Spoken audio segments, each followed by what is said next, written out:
Peace. Y'all come on in. We're gonna share the live.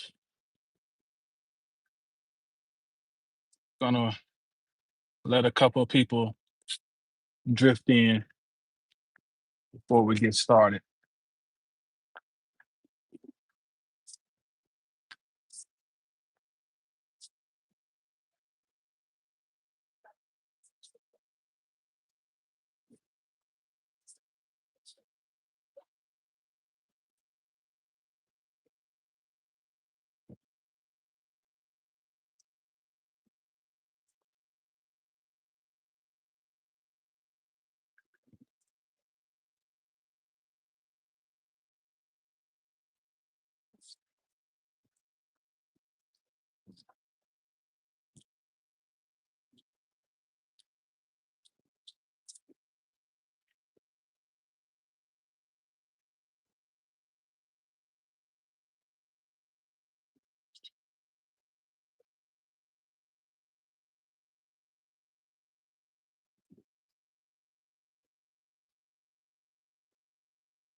Peace.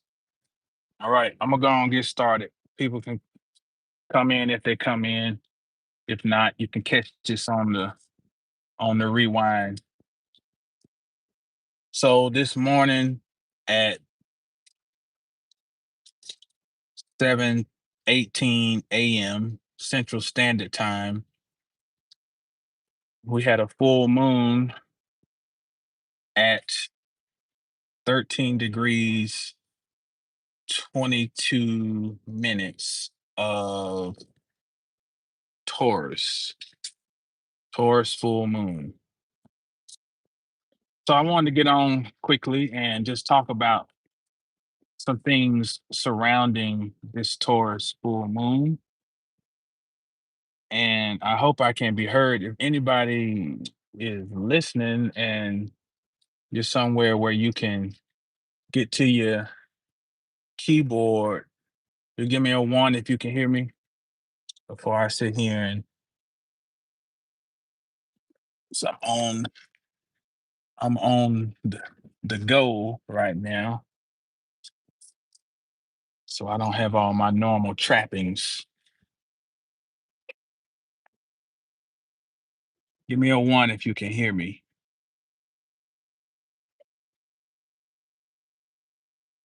Well, I'm gonna go. Shit. Let's just hope so. Okay. So like I said, new moon in Taurus. Um, New moons are always about a culmination. It's about things coming to a crescendo. Full moons. I hope I didn't say new. Full moons are also always dealing with karma. And want to give this word its proper context.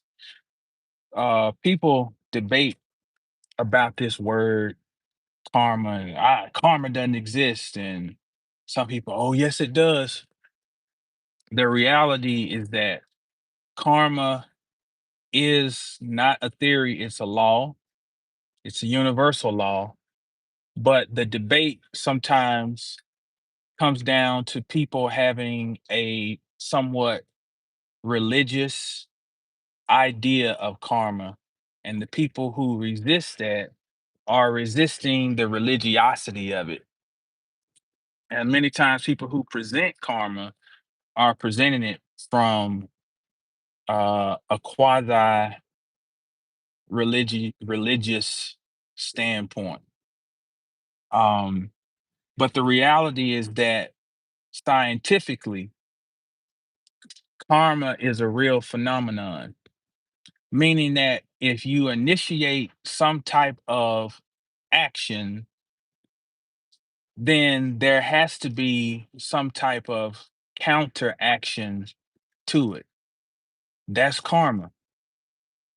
And from that standpoint, it absolutely does exist and it's a law. So when we have full moons, we get to see some of the response, if you will, to an initiation.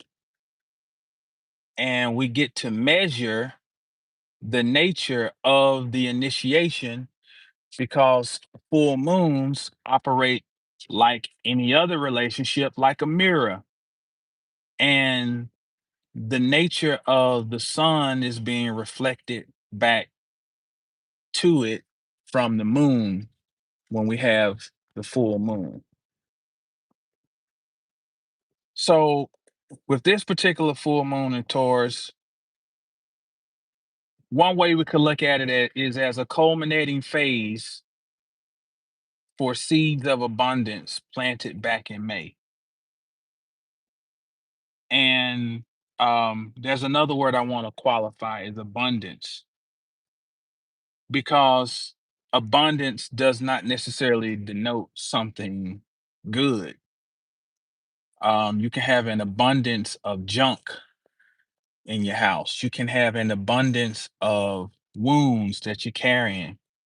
Um, so, but when we talk about Taurus, it is talking about something that is in possession, right? Um, and it is where um, there's a solidity that comes to the actions that were initiated. And um, when we get to Scorpio season, as we're in now, we have a chance to measure the nature of what was possessed. What did we do with whatever we were possessing back in May when we had the new moon in Taurus? That's one way to look at this. We're getting a measurement, or we're seeing the karma of events or actions that were initiated back in May. One thing we got to keep in mind with this full moon is that Neptune is definitely in the mix, because at the time of the full moon, Neptune has a difficult aspect forming to both luminaries. It is in a sesqui-square to the moon, because it's retrograde now at 29 of Pisces, and it is in a sesquiquadrant to um, the sun. So both of those are what are called minor or non-Ptolemaic aspects, but they are still aspects of agitation. And the agitation here is definitely dealing with the institution of emotional and in the internal mechanisms of our energetic expression. That's emotion. Those waters that are within, and the different natures of those waters. So, with the sun in Scorpio, we're dealing with old, old emotion, old things that have developed and packed in which is why Scorpio deals with the colon and the release of waste, and it deals with the place where you release the waste. And then this hard aspect to Neptune, it we are fused with this whether we want to or not. It's bringing up these old energies from previous cycle because that's what Pisces does. Pisces is the filter. Pisces is like the equivalent of the balsamic moon, and the word balsamic means filter. And like if you have a balsamic dressing, you filtered these components through, and this is what you have left. The balsamic moon is the last phase of the moon where there's a final realization, understanding, um, a solution, a breakdown of things, a dissolving of things. That's the balsamic. So this energy of Neptune and Pisces is like that, and we're going back to finish out and revisit, especially feelings of doubt. We're really dealing with feelings of doubt. We're dealing with worry as an institution. We're dealing with how the mind can create a fortress of imprisonment, um, a place, how the mind can be purgatory. And purgatory is not necessarily bad. Dealing with the root of the word is purge. So, but are we actually doing the purging? If we confine ourselves to purgatory, right? Are we actually fulfilling what is the necessity of purgatory, which is to purge? And the word purge comes from pyre, and pyre is fire, which is where we get pyramid. Amid the fire in the midst. So, although we're dealing with a lot of water, in essence, the water is containing a fire. And in this water that we're being thrust into, we're being invited and maybe forced or prodded to purge, to release old stagnant things, especially significant given that we're in Scorpio season. I can't see who, peace to whoever came in. The sun is shining on the phone. Um, so that's something to think about. This Neptune energy in the mix also blurs the lines, and the Neptune energy is reminding us that linear thoughts and approaches don't suffice. They don't and won't suffice. Thus, our faith is being tested. Faith, as in fidelity, as in trust, because it brings up to the core the question of what do you trust in? And are you stagnated by belief in the way of knowledge and gnosis? These are things that are coming up. I got something else too I'm gonna say about Pisces in a minute, but it's gonna include Saturn. There's a great deal of lethargy in the air. Neptune and Saturn in Pisces um, brings out, it's almost like the air, the cosmos is carrying the signature of the Valerian root family. And if you think about in the New Testament, when uh, the Christ figure is going to its demise, is on the road to its demise. We hear the story of what is suggested to be Mary Magdalene gives the spikenards, takes her hair and rubs it on his feet, Pisces. And if you go and look up spikenard is part of the valerian root family, which is a calming agent, which um antihistamine, anti-inflammatory. It settles the vessel, settles the mind. It's a relaxing agent, and it also helps sleep. So with Neptune back in its modern rulership in Pisces with Saturn, which is a slow energy, lethargy. There's a feeling of lethargy that people might be experiencing. Uh, Now, this is ironic because as we're sitting here talking about this full moon, we have Mars, which has made its ingress into Sagittarius, and that is anything but lethargic.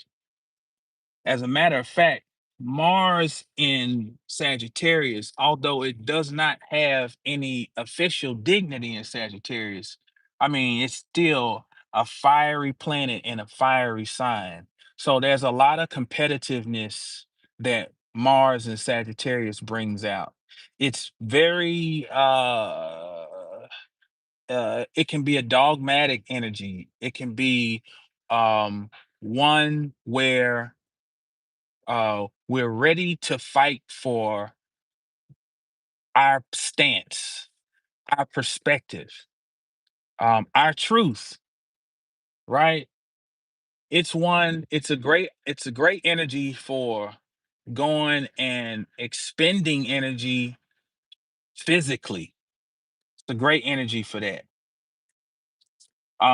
So in the midst of the lethargic predisposition of the cosmos, with there still being a great deal of water around us, we also have a new prodding type of energy with Mars and Sagittarius. And this Mars, we got to be careful how we manage this energy because Mars is in a applying opposition to Uranus right now with its ingress into Sagittarius. And that further heightens the um the erratic nature of Mars, right? So we'll come back and talk about that. Let me I'm looking at my notes here. Um so Mars in Sagittarius is also very goal oriented, very driven. Um it's very futuristic. Um But again, we still have retrograde Saturn and retrograde Neptune in Pisces. Let me see. Is Saturn still retrograde? Let me see, because I know something moved. Let me check here real quick. Trying to remember if Saturn is still retrograde.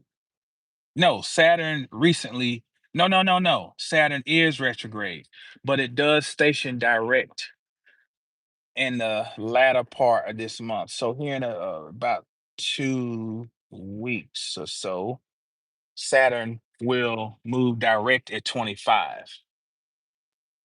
So even though certain processes, goals, projects may seem to temporarily stagnate with the Saturn, Neptune heaviness in Pisces, the irony is that time continues to move swiftly. I mean, look at there's so many ironies and paradoxes, I guess would be a better word. You have the lethargy that all that Pisces energy is bringing, but at the same time, you have this push that um, Mars opposing Uranus. is creating, you know. Um, then you have the fact that Saturn in Pisces, where things just seem to kind of lull and slow down and stagnate. But at the same time, Saturn rules over time, and time is increasingly moving faster. So we living in paradoxes, and the best way I think to understand this is lifting weights. Because when you're lifting weights, something's pushing down on you and you're opposing it at the same time. And through that, you get these small little muscle tears. And these little minor muscle tears then signals the body to utilize more amino acids and to construct more protein molecules in response to that. So we have the outward push of the expressive Mars and Uranus, and then we have the inward pull of the water. And we're like, I need to go, but I feel like I'm not, but I'm moving slow. And the ability to hold your resonance within that is part of the building of the spiritual muscle. The ability to just be in the midst of all of this, you know, is a key component to, first of all, maintaining your sanity, and also to continue to literally build your spiritual muscle. And you don't build muscle without being under stress. Stress is necessary. Um, Let me see. Oh, thank you, Shauna. Thank you for the super chat. I can't see who else is in here. Um, is that crazy? Damn, I can see better with, oh, Pandora, peace. That crazy. Peace. Tiffany, peace. Sage, peace. Shauna, peace. Let's see. Capsation Queen, peace. Poison Polish, peace. All right.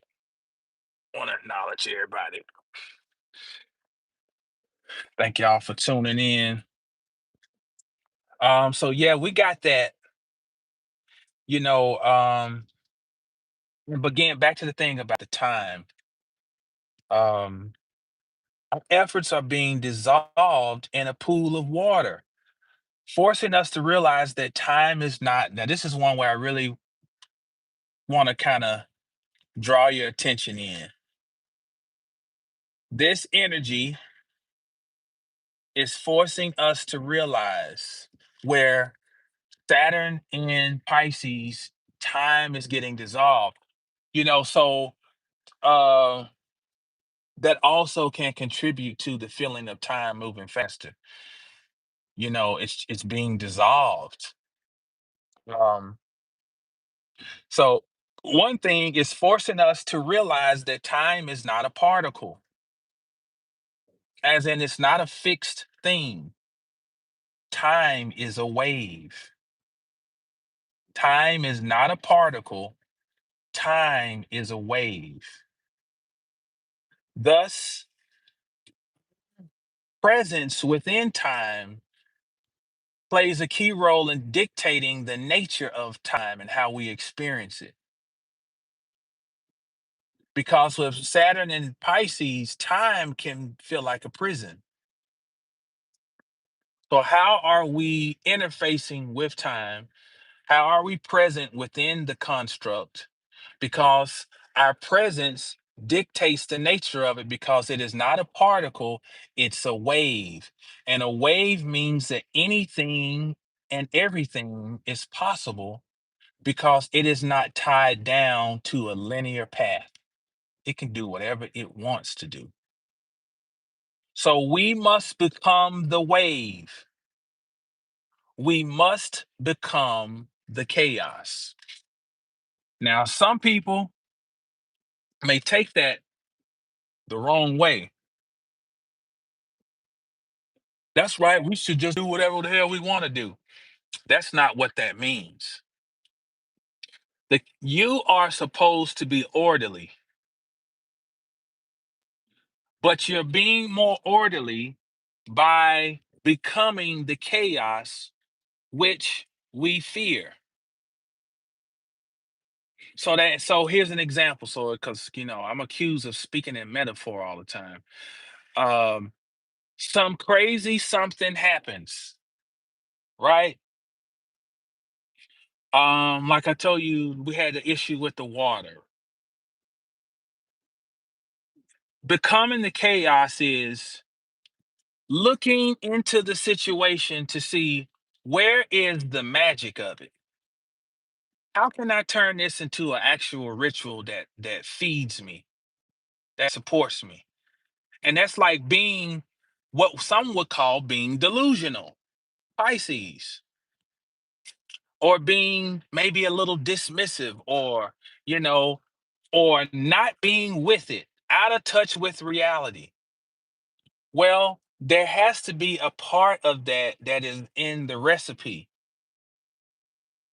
for for us to be able to embody the chaos. Otherwise, the chaos becomes the predator and we're the prey. And it's that back to that dualistic good and evil. It's hard to fight your own mind when something crazy jumps off, and to not go into just, oh, woe is me. How can I make this serve me? Everything must serve me. That's what I mean by embracing and not embracing, but becoming the chaos. And chaos is what produces order. The etymology of the word gums comes from chasm, which is same origin as chaos. And chasm is the abyss where all things are possible and they are converging at one time. And out of the chasm or chaos emerged the dentin, the dental pieces that we call teeth, the order that comes out of the chaos. And the order that comes out of the chaos would be the 32 paths of the tree of life. We have 32 teeth. So the gums arguably may be the quill path. And then the teeth represent the front side of the tree. Right. But either way, that's what I mean by this. Um, while the sun is opposing the moon, Mars is opposing Uranus, as I said earlier. On the world stage, we may see some news of some type of attack or war, or some type of aggressive act, maybe something dealing with a missile or rocket strike, or we're not hoping for this, of course, but this is a type of energy where gun violence, this is an explosive type of energy. So explosions, look for things like that. Well, don't look for it, but don't be surprised. Put it that way. Um, then we also have to factor in too that around this full moon that we have Mercury in its detriment in Sagittarius and also in its shadow, because Mercury will station retrograde at 6 degrees of Sagittarius. So Mercury's in its detriment, in its shadow, and opposite Uranus. Strong, shocking, provocative, combative words can serve as the catalyst to violence or war. And violence is not always physical. War is not always physical. It can be spiritual warfare. It can be just ideological warfare, philosophical warfare. And to this point, I want to say this, that anger and agitation levels are very high. They're very high. Anger is the child of fear and uncertainty or uncertainty. When there's uncertainty and there's fear, those two create a child called anger. Now, this child is really being promoted, subsidized, and encouraged right now. This child called anger. It's everywhere. There's here's some examples of things that are being put out to trigger people. There's some lady I heard my mom talking about some lady named Lily Gabby or Gabby. She's like, who is this? Something popped up on her phone, and this um a white woman who's got her face painted black. So she's doing the whole blackface thing, and she's doing the whole triggering stuff around chicken and I don't know, all these different. And so guess what happens? Then I get on TikTok and then it pops up on mine. Uh Gabby Lily Gabby, something like that. I can't remember. So triggering. And then you got people start doing all their so-called think pieces in response to this, right? Energy, energy harvesting. Okay. Then you have, of course, the ongoing saga of the government shutdown. Then you have, there's something new that I saw yesterday. A lady in Gold's Gym, black lady, who comes storming out the locker room and she's distraught because a full grown man is in the locker room and she's naked, and he's claiming, don't call me a man, I'm a woman, because he's doing the whole transgender thing. And at first glance, I'm like, obviously this is crazy. You know, I would be distraught if that were my wife or my daughter or my mama. And this, and as a matter of fact, he would have to get dealt with. Let's just, But then I sat back and thought for a minute because the thing is just taking off. It's going viral. Already people doing their responses and thought pieces. And this may sound crazy. I said thought, what if she's an actor and the guy's an actor? And this thing was staged to add another part or flame to the fire. What if the Gabby lady? Oh, what if these things or these people are really paid to go out and create these situations to help fuel anger? Because one thing you got to pay attention to, that don't be lost about this. That the Cash Money and No Limit Records verses that happen in Las Vegas. You got to understand the energies that are blending here. This is taking the pain and degradation of living in New Orleans, Third Ward, uh, Ninth Ward, um, Uptown, the life that's described, the life that I saw when I went to New Orleans, how that life was um sensationalized, right? And then you got the no limit soldier, right? And then cash money. So I'm gonna go to war for my cash money, right? And then that energy is brought up in an venue of verses, which is antagonistic in itself. And the whole versus thing started out while the world was being locked down in 2020. While the world was being locked down, when the last thing we needed to have on our mind was versus. It should have been more about complementing or relating or something like being amicable, equitable. No, the magic was to create something called versus. Gotta see how things, and then you also gotta pay attention that all of a sudden this battle comes back up in 2025. That's something else to pay attention to. That might be a little Easter egg or hint hint about some things developing. So that energy cultivated to help feed the atmosphere of agitation and anger that's already permeating. Then you got this guy who's never funny, this fat kid named Drewski, and he goes out and does his parody of Hebrew Israelites.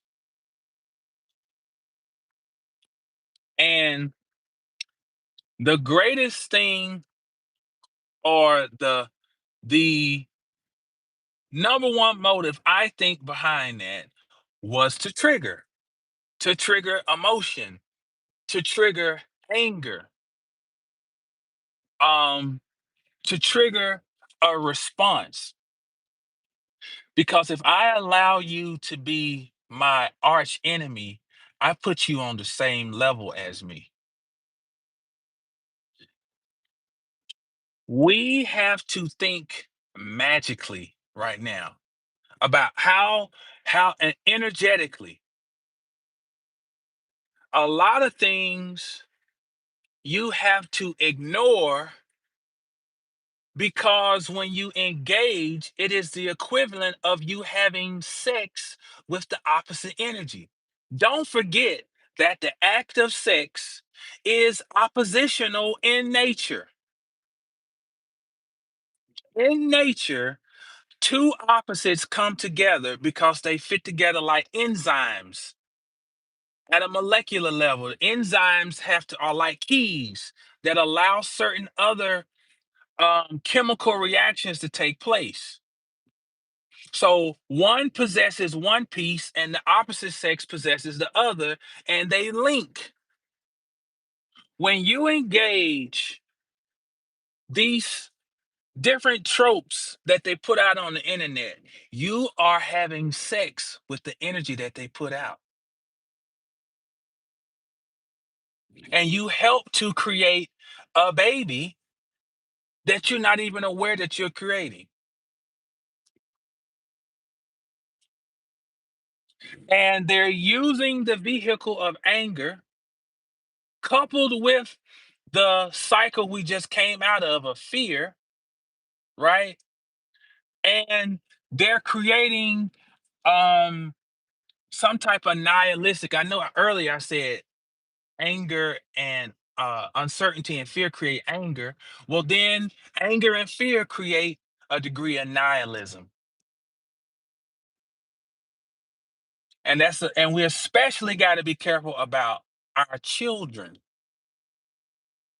because they are definitely being seeded with this cloud of nihilism.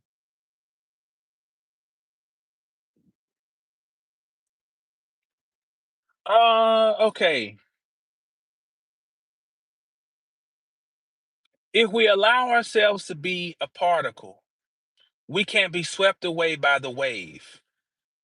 Be the wave, be the chaos, be the force. Be the wave, be the chaos, be the force. Now, I'm gonna say this and conclude. About time for my mother come out of her class. This is something else to think about that we'll come back and talk about, is that November 9th, Mercury turns retrograde at 6 degrees of Sagittarius. November 11th, Jupiter stations retrograde at 25 of Cancer. So our expressions through water, through emotion, will be under review. Um, November 8th, this is a big one. Uranus will arrive back at 29 of Taurus. And the only thing I can say about this right now is something pops. I don't know what it is, but something pops.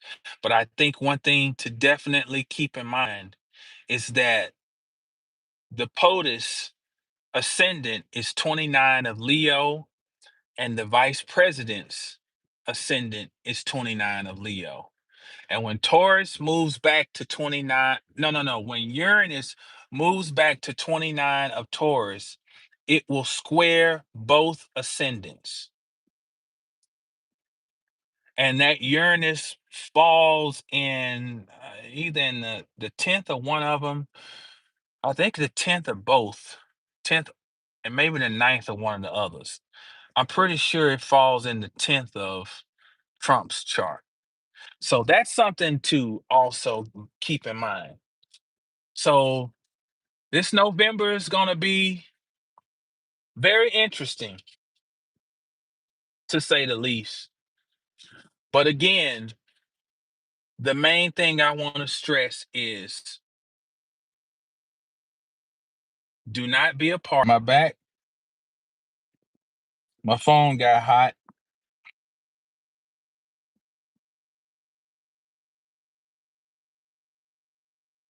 Peace, golden timeline. Oh, she said egregores. That's right. Um. Oh, okay. Anointed hands. Peace. Golden timeline said 32 is a number of change from one form to another. Exactly. Yep. Exactly. Water freezes at 32.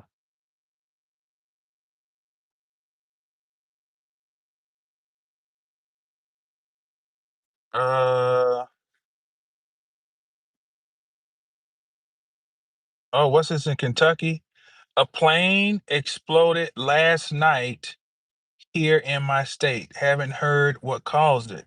Oh man. Wow. So already there it is. No one on board did. Oh, no one on board passed. There were three on board that wait. Did anyone survive? Oh, no one survived. There were three on board that passed and four on the ground. May have been more. Wow. So there we go with a literal, real time, literal expression of the astrology, the combustivity of Mars and the sudden volatility of Uranus. Wow.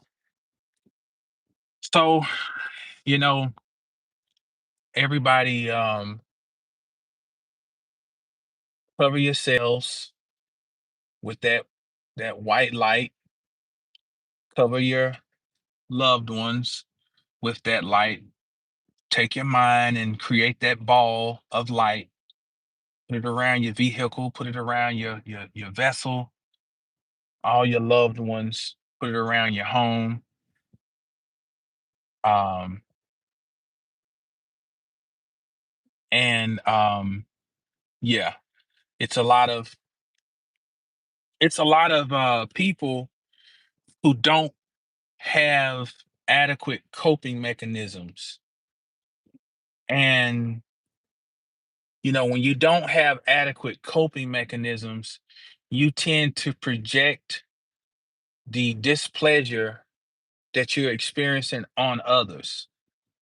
And that projection can be, the way people drive or the way people communicate or the way people provide service, the inability to possess and show love, the inability to show empathy and sympathy. A lot of these things are can be the result of inadequate coping mechanisms. Um, the negative expression of selfishness, because if I can't cope, then I feel like I'm the only person who has had the bad shake of a stick. And therefore, I feel like I got to do whatever to protect myself because, and only I matter in this world. So, those types of energies can be prevalent, when there's no actual study of self, there's no attempt to reflect, there's no attempt um to evolve. And how can you evolve something that you can't see or that you don't desire to see? I wanted to read something, but I gotta go. This is coming from The Occult Anatomy and the Bible by Corinne Helene. And because Mars rules over the lower functions of the liver. When the liver is stuck in, I guess we could say, low vibrational expression. And there's references in mythology to the liver and its significance and it being measured at the end of one's human existence. She says the most common method of divination was by inspection of the entrails of a sacrificial animal. Liver divination being held in special esteem. The origin of this practice is lost in remotest antiquity.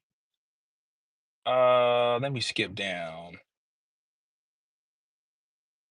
Ezekiel says, quote, "For the king of Babylon stood at the parting of the way, at the head of the two ways to use divination. He made his arrows bright. He consulted with images. He looked into the liver." One thing to know about the liver, especially from a Old Testament perspective, is that the same word that applies to liver can also apply to heart. Kabid, kabid, and that kabid has a value of, let's say, 26. And it's interesting because that same 26 is the same value when you spell out Yahweh. Yahweh becomes Jehovah. And I broke down in another video how Jehovah would be tied back to the feminine, which would be ties back to Eve, ties back to Venus, Haya. So, and this would also be Sophia who fell. So the liver and the heart being of the same word, then the liver is being measured because the liver represents part of the fall, where a soul falls down into matter. And the heart, the condition of the heart, in ancient Kemet, the weighing of the heart against the feather on the scales of Ma'at or Mut. And Mut also is the vulture and coincides with the word relationship, which again points back to Venus, which stands at 28 degrees and is preparing to move into its detriment in Scorpio, which brings about a strong signal of the vulture.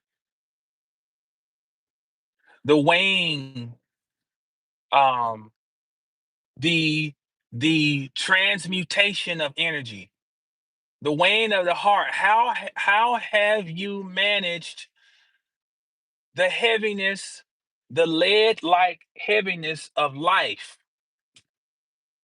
How have you cultivated the energy, the raw energy that that coincides with the liver, because the liver, etymologically in English, Indo-European root, traces back to mean life. And life is where we get the word lipo. And lipo means fat. It means anointing. It means life. And you look back in a lot of biblical mythology, Greek mythology, how Prometheus tricks the gods because they always wanted the fatted calf, the entrails, the fat. The fat was considered to be divine. Elohim in the Bible wants the fatted calf, a choice calf, because the fat is the component of life, the lipids, the fat.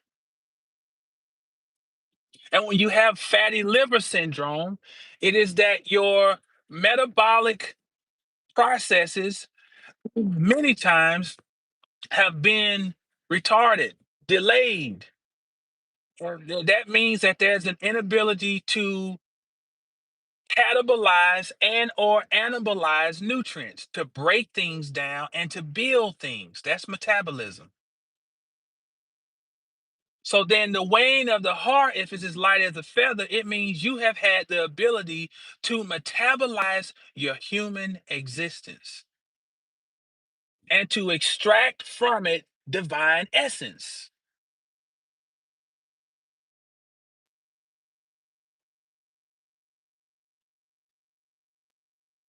Shalom, G. That is that's the weighing of the heart. And so part of this I'm suggesting is us being mindful of being the force, being the chaos, and being the wave. Particles are just representatives of states of wave patterns.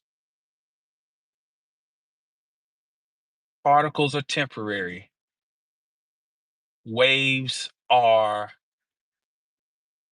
eternal. All right, with that, I'm gonna wrap it up. As always, stay down till you get up, and when you get up, stay down. Know the stars to know yourself.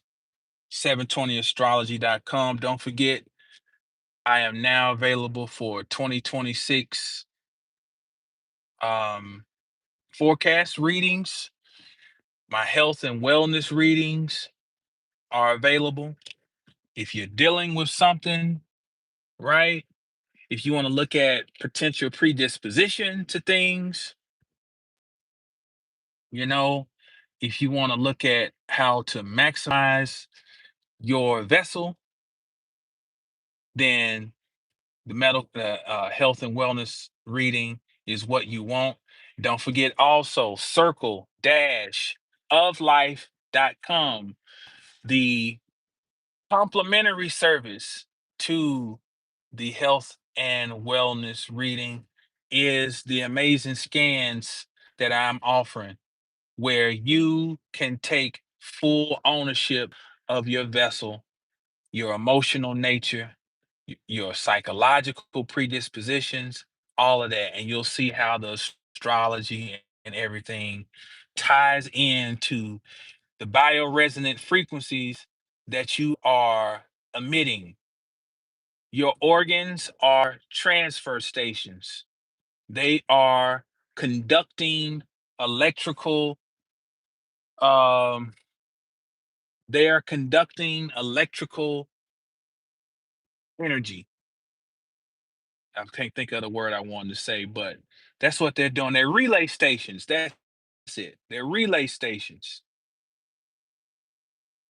And the nature of your psyche and your emotions impacts how they function. Their oscillatory rate,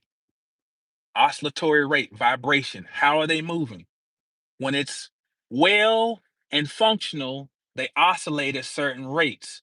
When they're struggling, the oscillatory rate slows down. and it changes the light emission of those organs. Here's a way to get on top of all that. 720astrology.com, circle-of life.com. Peace.